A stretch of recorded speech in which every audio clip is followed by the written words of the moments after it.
Am I the a-hole for not letting my brother and sister-in-law see my daughter after they threw away her medicine? I have a 4-year-old daughter, Emma. I'm an alcoholic, but I've been sober for 2 years. And my brother was Emma's court-appointed guardian from when she was 15 months old to just before her 3rd birthday. I had to fight for almost a year to get her back.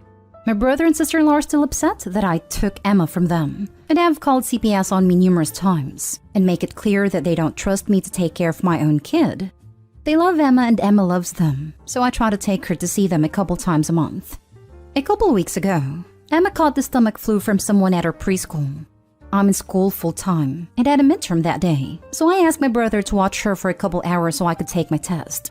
They said they were happy to take her, so I brought her to their house that morning with her medicines, a schedule saying when she's supposed to take which medicine and a dosage, a bottle of Pedialyte and a few changes of clothes. I came to pick her up after the midterm, and half her medicines, her clothes, and her Pedialyte were gone. When I asked about it, they said they threw away all of her medicines and the Pedialyte because they were liquids, and they were already opened, so it could have put something in there to make her sick/sleep. Not that it helps much, but I never hurt my daughter or gave her anything that wasn't recommended by her pediatrician. They also said I shouldn't be giving her Tylenol and Motrin. Again, her doctor said it's fine, so they didn't buy her any Motrin. Then I asked about the nausea medicine, prescription, and they said they didn't think she needs prescription meds for the stomach flu. They also felt her clothes weren't good enough for her, so they gave it to their neighbor for their garage sale and bought her new clothes, meaning they most likely took her shopping when she was sick and should have been resting. I left with Emma and haven't spoken to them since, except to tell them they will not be allowed anywhere near my kid unsupervised. I'm working in Thanksgiving, so I was going to drop Emma off with my parents, so she could see my family. But I still don't want her to be around them without me, so I'm leaving her with her babysitter instead. Now my family is giving me a hard time for not letting my brother and sister-in-law see Emma, and are excusing what they did by saying they were just worried about her. Am I the a-hole for not letting my daughter see my brother and sister-in-law? Now for the top comments. Not the a-hole. Your brother and sister-in-law are sabotaging your recovery and relationship with your child. I wouldn't be surprised to see them talk negatively about you and your history as she gets older. You may need some distance to feel safer and have the mental capacity to deal with them. They don't know this, but Em and I are moving across the country in February. I think the space will be good for us. A bit of advice: I would not give heads up. At all. I'll send them a postcard when we get there. They aren't worried about Emma. They are trying to sabotage your parenting efforts so they can regain custody of your daughter. It was lovely that they gave her a safe place to be when it was needed, but you've earned your daughter and deserve to be her mother without these people treating you this way. OP document this event of them throwing away her prescribed medicine. Names, dates, doctor's contact info, etc. Keep any text where they admit that and their other bizarre behavior that day. You may need it one day. I'm not a lawyer or caseworker or anything like that, but I wonder if it could be a good idea to call the doctor to get new scripts and ask them to make a note in a file stating that brother and sister-in-law disposed of the original dosage. If brother and sister-in-law try that CPS crap again, I would want that as evidence that they are acting vindictively and don't have Emma's best interest in mind, as evidenced by throwing out her prescription medications while under their care. You need to stand your ground here. They're constantly putting you in danger of losing your child by calling CPS on you. They threw away prescribed medication. They're acting as if Emma is their daughter and undermining your decisions as a parent. They need to be cut out of your and Emma's life immediately. Next story. Am I the a-hole for letting my son keep his twins' ashes? We used to have 3 kids, Jane, the eldest, and Castor and Pollux, twins. Castor died unexpectedly about 5 years ago, and so we chose to have him cremated. His urn was always in the common area of the house. Our daughter Jane, 24, was the first to move out a few years ago, whereas Pollux, almost 21, moved out more recently. When moving out, Pollux asked if he could take his twins' ashes with him. My wife and I agreed without hesitation because he was, in the family, the person who was the most impacted by Castor's death. Words cannot begin to describe how close they were. He didn't say a word for months when he died, and even years after his death, always sits down in front of the urn every day for at least an hour to think/meditate. Additionally, the boys always said and promised to each other that they would move out together and be roommates when they grow up. So we thought it would only be right to grant him his wish. Anyway, Jane visits us about once every 2 months. The first time she came after Pollux moved out, she didn't notice Castor's urn was missing. The second time, she asked if we had moved to earn elsewhere, and we told her, expecting her to understand, that we let Pollux keep it as Castor was his twin, and they promised each other they would live together. She did not take it well and exploded on us, yelling that he has no right, etc. We told her she can always just visit her brother, who lives closer to her than us anyway and with whom she has a good relationship with, to see the urn, but she rebutted that it was symbolic and that this was unfair. She left the house quickly afterwards. Now, Jane is sometimes prone to outbursts, so we weren't too shocked and still hoped she would just get over it. But now Pollux is telling us she's been fighting with him over the phone and calling him some nasty things I won't repeat. Some of the family members have suggested we just take the urn back home with us if only to restore the peace. But I feel like this is also about what Castor would have wanted. He wasn't expecting to die, so he obviously didn't write a will. But I'm 100% sure he would have wanted to stay with his brother. Even Jane agrees, but he's too dead to care. Jane either needs counseling or she needs to check herself. At 24, she should know better than to throw a tantrum when she isn't happy with the decision you've made. It sounds to me like she either has unresolved trauma from her brother's death, and or lingering unspoken resentment about how she was treated as a child relative to her younger brothers. I say this with a genuine heart, but it sounds like your daughter needs therapy, and your son doesn't deserve more trauma by her inability to handle her feelings. Overall, it sounds like she ended up feeling left out of a twin thing that she's probably struggled with since they were born. She needs therapy. She's already in therapy, but for an unrelated issue. She was in a mutually toxic relationship with her ex, and she's been working on her impulsivity. It's just that I do feel she has a right to be somewhat upset about this. Saying he is too dead to care crossed a line by a mile. That is unacceptable. Your daughter probably feels left out as the non-twin, and with the three of you, parents and brother, making this decision without her input. He was her brother too, after all. It would probably have been kinder to discuss it as a family. However, you're his parents and get to make that decision regardless of anyone else. Why not give Jane some of Castor's remains? When my mother-in-law died, all her kids received some of her remains in a necklace. Next story is titled, Am I the a-hole for warning my dad's girlfriend about his relationship patterns which led to her dumping him? I'm 16 female and my 45-year-old dad has this habit of dating college-age women and dumping them after like 2 to 3 years, then complaining about how needy and clingy they were. It's been going on my entire life and it really annoys me. Like, I feel like if he doesn't want someone clingy, a woman in her early 20s willing to date a guy who could be her dad maybe isn't the best option. It's seriously like he's allergic to any woman over 23. I've made half-jokey comments before about how I think it's creepy he only dates women 24 and under, but apparently I need to mind my own business. Even though I live with him full-time, so the women he brings over kinda are my business, especially if he wants to complain to me about them when he dumps them for being clingy. Anyway, so about a week ago, he introduced his new girlfriend to me, and she's 21, but could easily pass for my age. Like she wouldn't be out of place in my high school. I don't know, it really bothered me in particular that day. So when my dad wasn't around, I told her that if she's looking for a long-term thing, she won't get it from my dad because he'll definitely dump her before she turns 24 like every single other woman he's ever dated. And then he'll call her a pathetic clingy mess behind her back. I didn't think she believed me, because at the time she laughed it off and said it was different with her. But I guess she thought about it, and she ended up dumping him yesterday and must have told my dad what I said, because now he's angry at me for interfering in his relationship. He also says he's hurt that I think of him that way, even though literally all I did was tell the truth. And I think if he doesn't want to be thought of that way, he should stop being like that. Now for the comments. You told the truth. If he's offended by it, perhaps he should change his behavior. I can't believe you told him the truth instead of lying because we're family. Also, your dad is a grade A creep OP. Jesus Christ. If I saw any of my friends dating someone that old, I would hold an intervention. I would ask him then to hurry up and get through his midlife crisis, so you won't have to hear him complain about dating 20s then. Bruh, if he's been in crisis for like 15 years, we have bigger problems.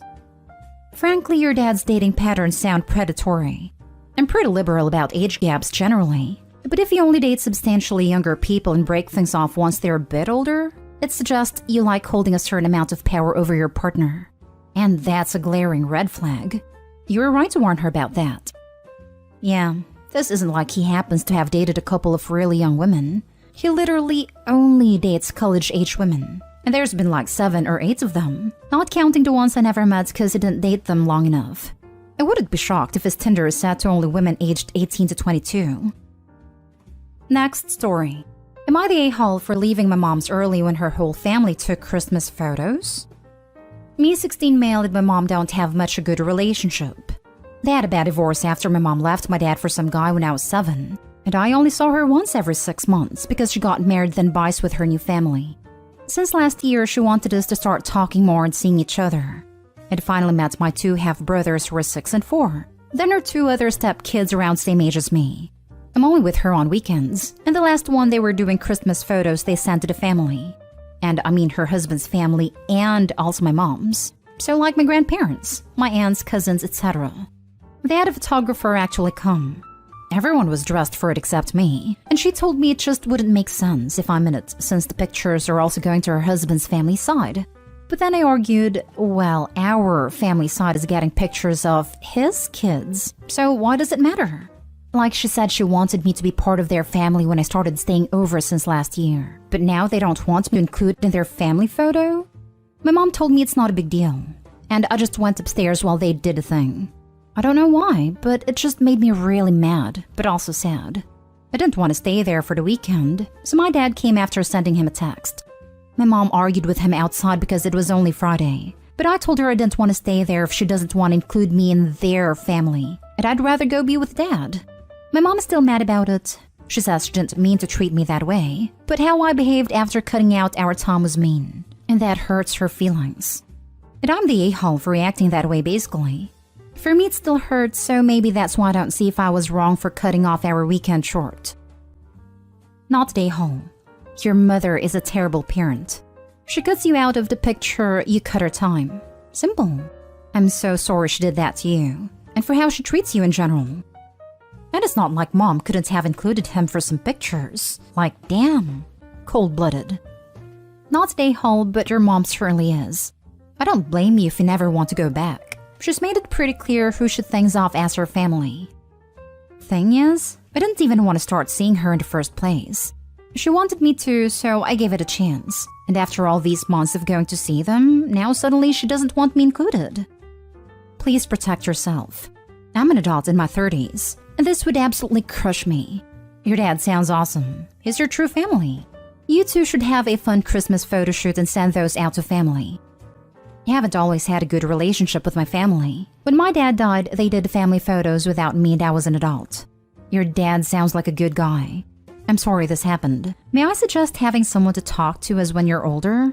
It's harder to do that, but it helps. I did therapy stuff as a kid, but mostly now just talk to my dad. He was cool about it when we left. We went to go eat, then had a whole talk we always have about how it's her and not me. Now for the last story. Am I the a-hole for demanding my parents spend the same amount of money they spend on my autistic brother every month? I, male 16, have an autistic brother, male 14, with lots of medical needs. We don't have a close relationship because of his behavior in general. And my parents both work high-paying jobs, have been focusing all their attention on him, which is sort of fine with me, by the way. Here's the problem. My parents were doing some calculating and looking at what they spend on my brother yearly, which was a lot. But they decided to increase their budget for him by dedicating about $400 a month to my brother. Thing is, my allowance is barely $100 a month. I found out and blew up at my parents and asked for equality, and to either split the money between me and my brother or make my allowance same as him. But they told me off explaining that my brother has medical needs and require doctor's appointments and medication that they need money for, while I'm perfectly healthy. I pointed out how unfair they have been, and how they were obviously playing favorites and causing me to resent my brother and driving a wedge between us here. But their argument that I should not hate my brother since the money goes to medication and whatnot, and not clothes and toys. After further arguing, my dad called me an overprivileged spoiled brat who had no right to demand anything from them, and that I should consider myself lucky I still get $100 allowance, when I'm perfectly capable to work if I don't like it so much.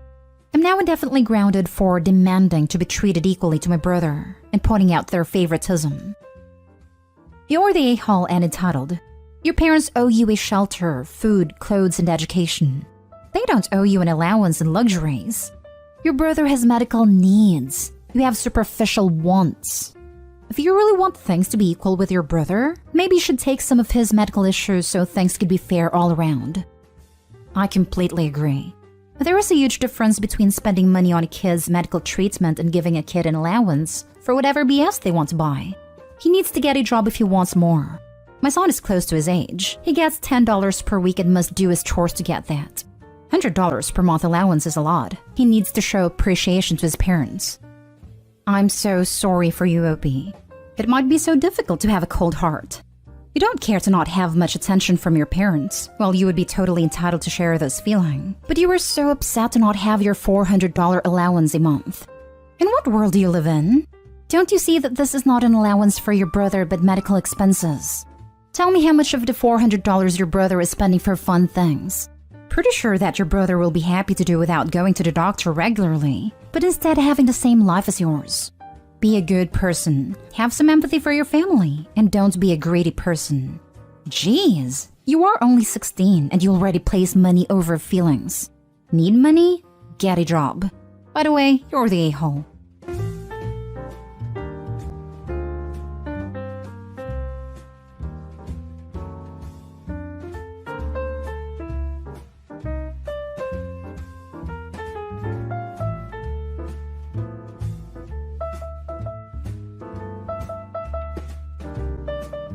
Am I the a-hole for changing my son's school so he wouldn't have to shoulder the weight of helping his stepbrother? X, 40 male, and I, 31 female, have a son who is 11. X cheated on me with his current wife 3 years ago. X's wife has a son, Daniel, who is the same age as my son. The first 2 years were rough. Daniel's home was ripped apart too and lashed out at my son because of it. He bullied him for a solid 2 years. Made his life a living hell to the point the school called us all in at various times, and there was tension between all of us because I requested my son to be more protected. And I told my ex he needed to do a better job of protecting our son and not let him suffer because he decided to cheat with a married woman. My ex took me to court then because I requested at one of these meetings that my son and Daniel be separated in school. And my ex wanted to sever my education decision abilities because he said I was using the cheating to get what I wanted and to create more distance between the new brothers. The judge did not like hearing what I said, but it was my ex's actions he didn't like. From defending having them in the same class despite the bullying being to the level it was, to saying I shouldn't get to say in the decision, to admitting he left his wife to attend meetings on his behalf at times, and then digging his heels in with the judge. So, the judge gave me full educational decision-making, where I only need to notify X of any change. After the whole bullying ordeal was over, they decided my son needed to help Daniel with schoolwork because Daniel was struggling in school.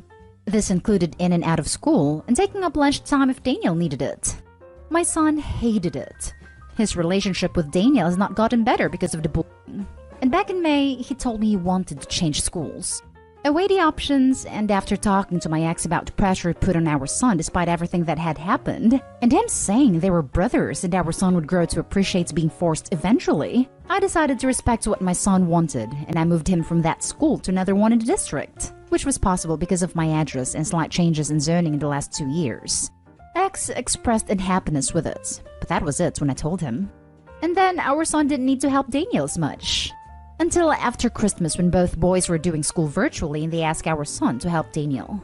So one time in an exchange with his dad about it, our son said he thought moving schools would stop him being forced to help Daniel. My ex went nuts and raged at me for moving him to stop helping Daniel when Daniel is an innocent kid who doesn't deserve that. I told him our son was innocent too and shouldn't have the pressure of 2 loads of work/homework on him, and they need to get Daniel an actual tutor since he's struggling so bad. He called me an a-hole and said it was spite for his cheating and punishing a child. I see it as more doing what's best for my child, which is my priority. Do you think X is right? Am I the a-hole? Now for the top comments. Not the a-hole. I think you need to consider filing for full custody. Your ex is being abusive to your son. This needs to happen right away. Your ex doesn't care about your son. Right. He cares more about keeping his new wife happy. Do it, Opie. Protect your child. Not the a-hole. In no world is an 11-year-old going to be forced to help his abuser. Exactly. This will eventually cause a lot of mental stress to the kid, and I can't imagine how bad it would be for him. Opie is right to protect her child. Not Dayhall. I would go back to court for full custody. The fact that your ex placed the burden of academic assistance on an 11-year-old rather than help his son himself speaks volumes. I am a certified teacher with a master's and over a decade of experience. Move your son to a different school. In all honesty, I would temporarily refuse to allow my son to be forced to be near that child. Mental health is incredibly fragile at your son's age. Your child cannot continue to bear a burden that he shouldn't have been saddled with in the first place. Furthermore, your son will begin to experience detrimental effects of bullying, neglect from his father, academic pressures, etc. Unacceptable when it could all be avoided. Best of luck to you and your family. You are a good mom. And from what I understand, a large part of Dad's reasoning is that by having his son help his stepson, a closer relationship would form. Dad needs to get hell over this need for a close sibling connection between the two boys. Especially if Dad won't do a damn thing to curb the bullying from the stepson. Dad seems hung up on the idea that everything Opie does to protect her son is somehow her way of getting revenge because he cheated. From an outsider's perspective, it looks like he's trying to use his 11-year-old son as a mechanism to make everything all shiny and rosy and happy, and creating this great blended family. I'm sorry, but it was Dad's poor choices, in part, that led everyone to this place, and it's not a child's responsibility to fix it. Not Dayhall. Now for the next story. I made Dayhall for spraying my arm with no true dog spray so my stepsister wouldn't lick it anymore. So, I have a step-sibling that is on the spectrum. One of the big issues she has is that she licks everything and everyone. It's some sort of sensory thing. She has a special therapist that's supposed to help with this problem. They've told my dad and stepmom to get her interested in licking other things. For example, she has these special bracelets and necklaces she wears for licking. My dad and stepmom say they've helped a lot with the issue, but every single time I have to come to visit, she gets too close to me and licks me. It's gross and makes me uncomfortable. My dad and stepmom know it makes me uncomfortable and will pull her away when she does this, but she will inevitably lick me again multiple times while I'm there. On a side note, we got a new puppy at my mom's house. He has been having trouble with chewing furniture. We got this special no-chew spray that we sprayed on the legs of the furniture. Our puppy pretty much stopped chewing the furniture immediately. So the next time I had to go to my dad's, I decided to try spraying my arms and neck with the no-chew spray before I left. Within 20 minutes of being at my dad's place, my stepsister licks me. This time though, she pulls away fast, makes this face, and starts freaking out. Anyway, my dad and stepmom got mad at me about it. They said what I did was mean and demeaning. But their stuff wasn't working at all. It didn't make any difference when I was there. The spray did work though, because she did try to lick me or get too much into my personal space again till days later. After she tried to lick me again, my dad said I better not use the spray again. I said if they got her to stop licking me, the spray wouldn't bother her. Then he said he would take me straight back home if it happened again. I said that I just wouldn't come back over there anymore. I didn't talk to him or anyone else for the rest of the trip. Since I've gotten home, he's called me a few times and I have ignored all the calls. I've listened to a few voicemails he's left though. They're basically all saying the same thing, that this isn't how I'm supposed to treat family, and I need to make exceptions and be understanding of my stepsister. Not Dayhall. You're allowed to not be licked. It would seem your stepsister is more capable of correcting her own behavior than her parents are expecting of her if your no-chew spray method worked for a few days. Their behavior needs correcting too, and removing yourself from a situation that makes you uncomfortable seems to make a lot of sense here. Keeping one family member comfortable at the expense of another isn't what families are supposed to do either. Was going to say this. Sounds like it isn't an uncontrollable behavior, since the taste deterrent of the spray immediately worked better than everything they and the therapist have done. Not Dayhall. This is actually a pretty clever solution. They said what I did was mean and demeaning. You know what else is demeaning? Having people freaking lick you like a dog and to be expected to just tolerate it. Especially during a respiratory viral pandemic. Not Dayhall. Other people's rights end at your body. Next story is titled, Am I Dayhall for not inviting my stepbrother to my wedding? I'm male 38, marrying my love female 33 in a couple of months, and my mother is really upset with me for not inviting my stepbrother. Me and him have never got along. He used to bully me when him and his mother moved in when I was 11. He was always physically bigger and used to try and dominate me and my brother. His mother, my mother's wife, thought the son shone out his butt and wouldn't accept the fact he was bullying me. She also convinced my mother that he wasn't a bully. In more recent times, I don't have anything to do with the bloke at all. I don't consider him as family. The last time I saw him around 4 years ago, I said a hello to him. I try to be polite at least to people, and he wouldn't even say hi back. My mother seems to have this image in her head of this perfect union of my family and her wife's family, but I don't feel the same way. It doesn't bother me that she married her wife, but my view is that they're her family, not mine. Sure, if they were nice people, it might be different, but they aren't. I also don't get along with Mom's wife, but I'd be civil to her to keep the peace with Mom. Am I the a-hole here? Since it's my wedding, surely I'm allowed to not invite whomever I want. Thanks for your time. Now for the comments. Not the a-hole. It is about you and your wife to be, nobody else. If you don't want him there, don't invite him.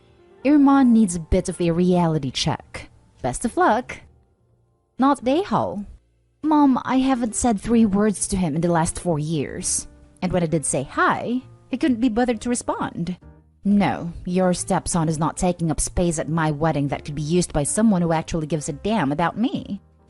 But he is family. No, Mom. He's your family, not mine. We're just 2 strangers who are very happy without being involved in each other's life. Now, stop trying to dictate what I should be doing in my day, with my money. Good night. Not the a-hole. Your wedding, your decision. You don't want to spend your wedding with someone that tormented you growing up and hasn't grown out of it. You don't need that negativity at your wedding. Thanks for your input. Yeah, I don't need that negativity, but still feel a bit bad because Mom's putting the pressure on. Have you had a conversation with your mother about what happened when you were little? Not the a-hole. Yeah, we've talked about it a long time ago. She may have forgotten. She's getting pretty old and health not that great at times. Now for the last story. Am I the a-hole for charging my siblings $5 each for food? I'm a 20-year-old male and live alone. I work 2 jobs, so I'm constantly busy and have little time even for myself. Last week, my siblings, my little brother and sister, asked if they could spend a weekend with me after I mentioned finally having a free weekend from one of my jobs. I was hesitant since I kind of wanted to enjoy time alone, but I love my siblings more than anything, so I said sure. I felt that my parents would also like a break, so I didn't mind. On that Friday, I worked the afternoon at my second job, so when I picked them up that morning, I brought them a few snacks and told them to fix something at my house if they got hungry. When I got off, my sister, who is 15, asked if I can get her and my 8-year-old brother some Taco Bell.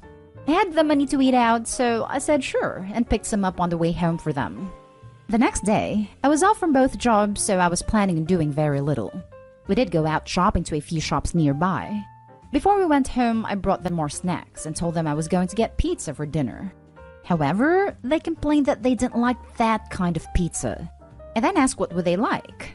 They wanted pizza, but pizza that costed way more than I was going to be paying for the other. I told them no, and that the cheap pizza wouldn't kill them. Plus it was free for them, not for me. They complained a little more, till I told them that I will get the more expensive pizza if they both chipped in $5 towards it. My little brother was okay with that, and my sister hesitated, but eventually said okay. I took the money and brought the pizza. The rest of the day was good. The next day, while I worked my second job, my stepdad came to pick them up to take them home. A few days ago, I went to return a bag my sister left back to them, and upon entering the house, my stepdad asked to talk to me. We stepped into a room where he laid into me about being a terrible brother for charging my siblings for dinner. I tried to explain that they wanted a pizza that was triple the one I was originally going to get them for free, and that I paid for dinner and snacks multiple times for free, but he kept cutting me off. He then told me to get the hell out of his house. I told him have a good day sarcastically and left. Later, when with my best friend, my mother texted and called me names for how I was disrespectful and a bad person for what I did. I told her I didn't think I did anything wrong, and to just leave me alone if they are mad over $10 damn. She told me that since I'm acting grown, to never contact them again. I told her that since I'm 20, that I would be okay with leaving them alone. My friend told me I was in the right and did nothing wrong, but I just want to be reassured that I wasn't the a-hole. I love my siblings, and I hate that my parents are mad over something that they don't want to understand. Am I the a-hole? Not the a-hole. Your siblings are rude for complaining about something they demanded, and your parents are way over the line for going off on you without even bothering to sit down and ask what happened. But based on your parents' incredibly disproportionate response, at least now you know why your siblings feel so entitled to get whatever they demand. If his parents are willing to never see him again because of $10, good riddance. So my question is, OP is doing his parents a favor giving them a free weekend. Why wouldn't they give him money to help feed their kids? Anytime my kids go somewhere without me, they're given cash for any unexpected costs. As a mom and grandma, honey, you did the right damn thing. Not the a-hole.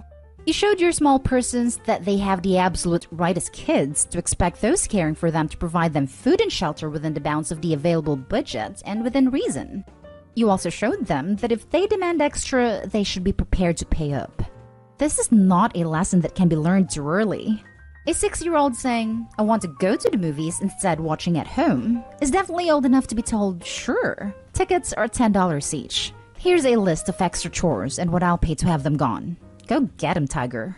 We want kids to know they have a good bit of autonomy over their choices. But we also definitely want them to know they cannot force others to sacrifice themselves or their ultimate well-being to give fancy extra things to them.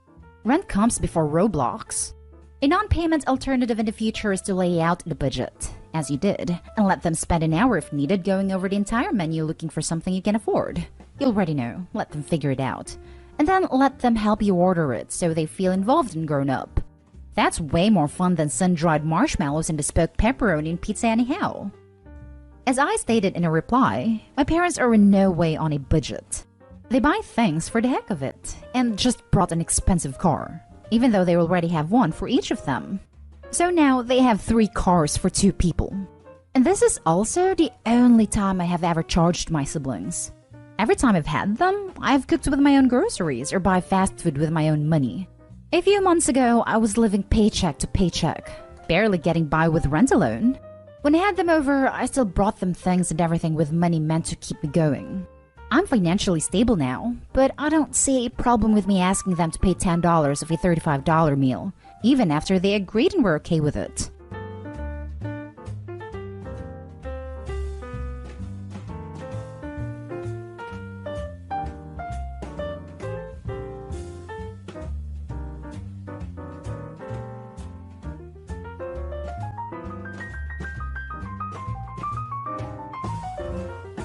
Am I the a-hole for canceling our honeymoon and considering divorce when my wife made out with a female friend at our wedding? I, 24 male, recently got married this last week to my wife, 24 female. Ex? Let's call her Sarah. Me and my wife have been together for 4 years and have only had one major issue. My wife is a drinker. She only drinks about once a week, but usually drinks way more than she can handle. When we first got together, I realized she has a habit of making out with random women when she is drunk. Now, I don't think this is sexy or exciting. I myself view this as cheating. After the second time I caught her about a few months into dating, I sat her down and told her that absolutely would not be okay as long as we are in a committed relationship. It took many conversations for her to understand that I was serious and viewed it as cheating. She promised to stop, but insists that she didn't cheat. She was good about cutting back on drinking and being more mindful of me. However, over the years, I caught her kissing 2 other women. Once a random acquaintance, and the last time about 2 years ago was with her best friend turned maid of honor, Brooke, 24 female. Important piece of information: after I caught her the last time, I had a complete and total breakdown. And it took her coming to my therapy sessions and couples counseling for her to understand how badly she hurt me. I told her if it ever happens again, regardless of the circumstances, I was out. This brings us to the present. The wedding day comes around and it was perfect. Happiest day of our lives, and whatnot. Then the reception. We of course got pretty drunk. Not blackout or belligerent, but definitely drunk. At some point, my wife asked me to get her a pair of comfortable shoes. On my way back, I see my wife with Brooke's tongue down her throat to the middle of the dance floor, with her other bridesmaids.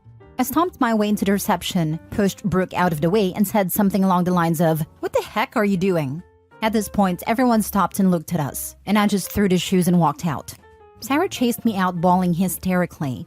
Since this happened, I canceled our tickets and hotel reservation for our honeymoon, and I'm strongly considering divorce. My lovely wife has gone from begging to crying to name-calling. She ultimately decided I was a massive a-hole for embarrassing her at our wedding and throwing away our relationship over nothing. I think I'm just done this time. She's hurt me so many times and can't even see what she's doing wrong. So am I the a-hole? Now for the top comments. Not the a-hole. You made it clear that it wasn't behavior you wanted involved in and she didn't listen. Yep, not the a-hole. And this thing ace up. You didn't embarrass her. She embarrassed you by cheating at your reception in front of everyone. Now she's trying to bully you into staying with her and even having to apologize to the cheater. Shaking my head. She does not love or respect you. Talk to a lawyer as soon as you can before you risk more and more financially.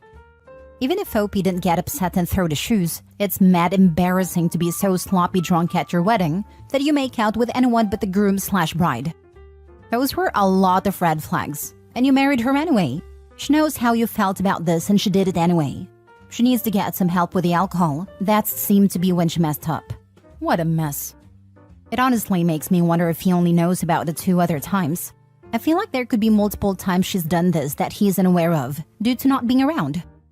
For sure, her takeaway from those therapy sessions of OP pouring his heart out was that she should send him to another room first.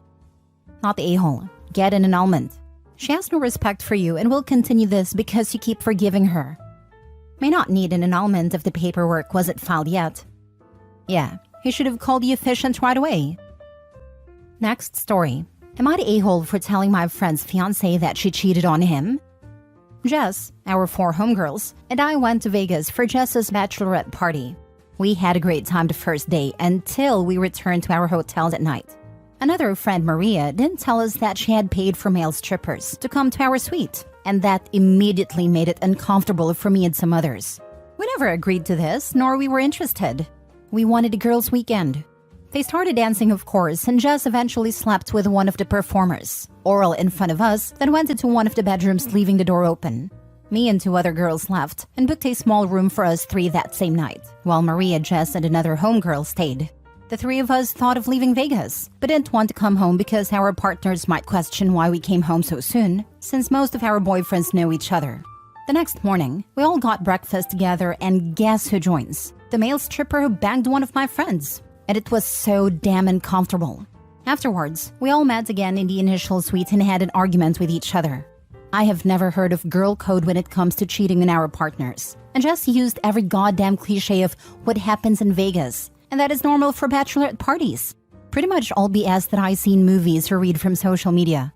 She eventually started crying and talking about her life, and I just simply didn't care. It has completely destroyed our friendship, and now me and the other girls have discussed the possibility of not continuing as her bridesmaids. One of them has told me that we should still go to the wedding and then cut ties after, but I don't know. My conscience can't hold us in, and I feel like it is the right thing to do because I would want that. I want to believe that what I'm doing is a moral good. Am I wrong? How common is this for bachelor and bachelorette parties? Other details if it helps. One bridesmaid didn't go with us, and she was on our side about what happened. She's willing to back us on what we decide to do. Since we've returned home, Maria has been harassing us about being fake friends in our group chat. I never really liked that woman anyways. My friends and I also took pictures of them at breakfast for evidence and screenshotted Maria's texts. Not the a-hole. You have to tell her fiancé. If someone did it to you, you'd want to know. Save him from a lifetime of this. And she already showed how much you mean to her calling you fake friends for having morals. Tell him. Either together with friends or individually, how you need to tell him. Thank you. My homegirls who left with me also believe in telling him together, which I'm sure we will. Doing the right thing can be hard. If it wasn't, everyone would do it. But these choices come along only a few times in life, and come to define you as a person. Not the a-hole. No, obviously it's not normal to sleep with a stranger before you're due to be married. She cheated on her fiancé, and he deserved to know. Don't let her manipulate you into keeping this a secret. My friends and I are around 23 to 25, and I'm kinda glad we got to see this early on. I really do think it's because Jess and I are childhood friends. Thank you for not making me feel like a crazy person. Tell the fiancé now. He'll hate you, but he'll hate you more for not telling. Ask me how I know. Yep, I broke contact with all friends who basically covered my ex's cheating. I would have been overjoyed if someone would have told me. That way, at least I wouldn't have to find out passing her phone when the dude she cheated with asked if we already broke up and if he could write her on her actual number now. Damn coward couldn't even face me once to this day. Not that I cared about him or her, past the point I realized what was going on. That it's normal for bachelorette parties. Tell her and Maria if it's so normal for bachelorette parties, then they can tell her fiancé. Since, it's normal and he totally won't get mad about it. Not the a-hole. Exactly. If it's so normal, tell the future husband. Oh wait, it's not. Not the a-hole. Next story. Am I the a-hole for calling off the wedding because I'm suspicious what my fiancé did at her bachelorette party? 27 male and 28 female here. I decided to call off the wedding after some suspicious events happened at my fiancé's bachelorette party. We were going to get married next week on Saturday and had our bachelorette parties this week. Me and the boys hang out together at a friend's place, chatted and played games. My fiancé and her bridesmaids decided to go to Meyhane. Winehouse is a traditional Turkish entertainment place. I called and texted her that night, but there was no reply. My gut feeling screamed something was wrong, so I decided to ask about it from a friend of mine. I know her through the family, and she's not as close with my fiancé as other bridesmaids. She told me they went to a club, a very nasty one at that. There are no stripper clubs in Turkey to my knowledge, but that specific place they went is just nasty. I went there for a New Year's party the past, and that was the craziest thing I've witnessed. It's no different than a brothel. I asked how come they went to that club instead of Meyhane. She told me others changed their mind on the way, but she did not go as she did not like clubs at all. I get a reply from my fiancé late in the morning and told me they stayed at another bridesmaid's place after getting drunk in Meyhane. I asked her if everyone is there, and she said yes.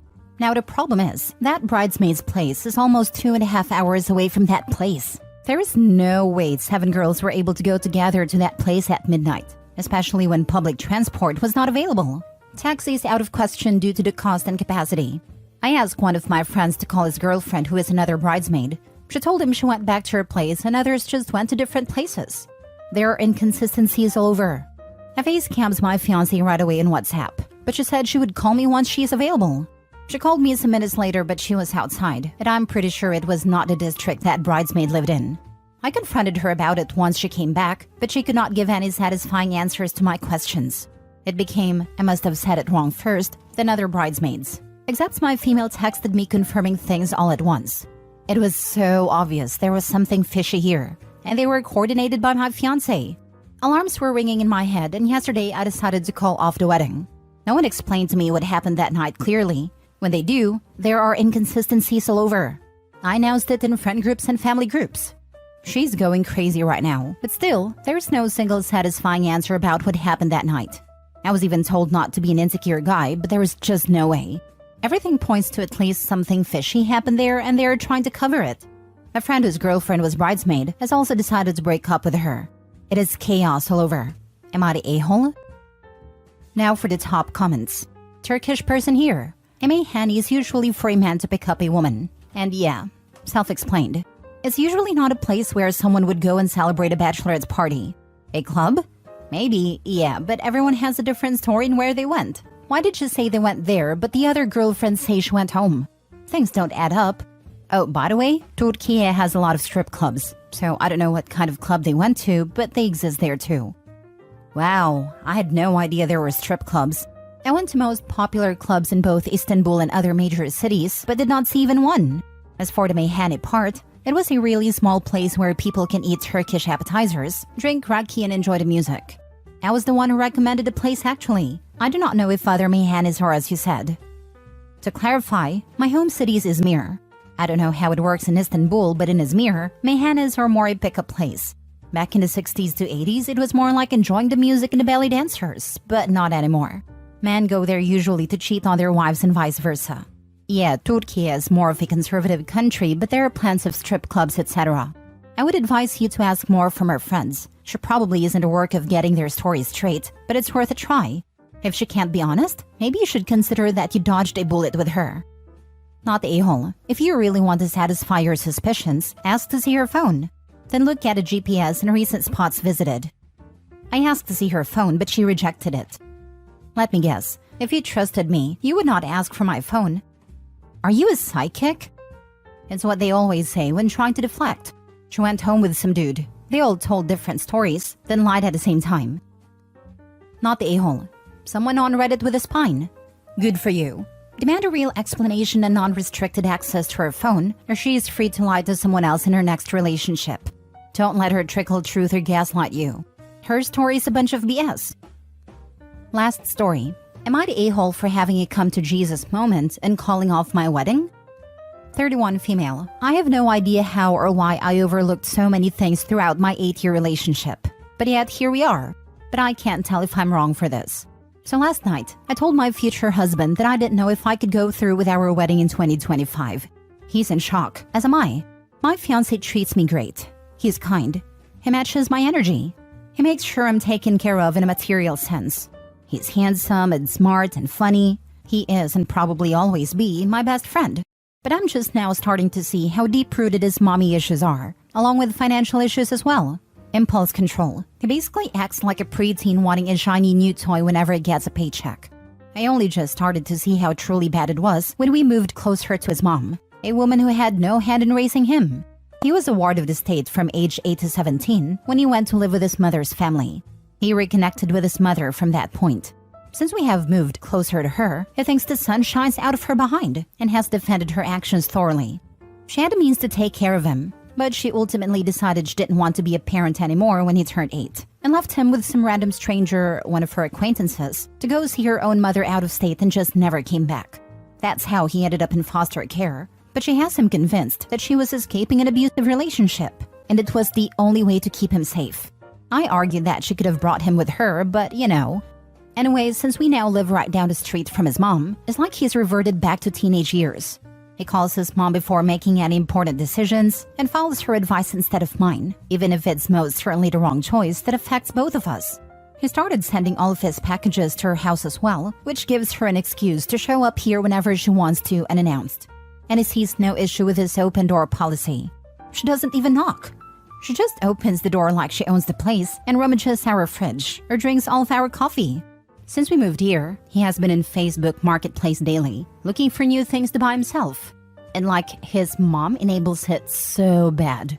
If I say that's an irresponsible purchase, she will double down and say, well, I think you deserve it, honey. You work hard. Treat yourself to something nice. He has borrowed money from her twice, like $20 for gas, and he always pays her back $50 to $100. And despite him treating me the same and still going out of his way to make me happy, I'm starting to become repulsed by him. Now, before anyone mentions it, I've brought this up to him. I've tried communicating several times that his behavior is affecting both of us, and while I understand he's happy to have his mother in his life again, her presence is making him act childish, and he's regressing because of her. He will say, I understand what you mean, and do much better for a week or two just to slowly sink back into it. So I called off the wedding last night. I told him that I couldn't go through with marrying him because I couldn't handle his behavior anymore. I didn't sign up to marry a man with deep-rooted mommy issues who makes decisions with mommy's go-ahead that directly affect me. I told him I would be moving. He's now saying he will go no contact with his mother and that is sorry, but I told him the damage is already done, and I can't morally allow him to go no contact with his mom for my sake. I told him there are plenty of women who won't mind this, and that I'm sure he will find someone who doesn't mind his mother. But I personally hate the witch and don't want her near me or mine. He's been sulking understandably, since I called everything off and begging me to reconsider. But I don't think I can. I have never been more turned off in my life, and I'm not sure I can ever look at him the same, or chance that woman being in my life under any circumstances, because she's toxic, and he acts toxic when she's around. Not the a-hole. Be grateful that you figured this out before marriage. Before marriage and kids. Then you'd be court-ordered to talk to each other. I hope you move far, far away from them. Not the a-hole, and you're saving yourself a lifetime of frustration, anger, and resentment. Congratulations on figuring this out before you got married and had kids.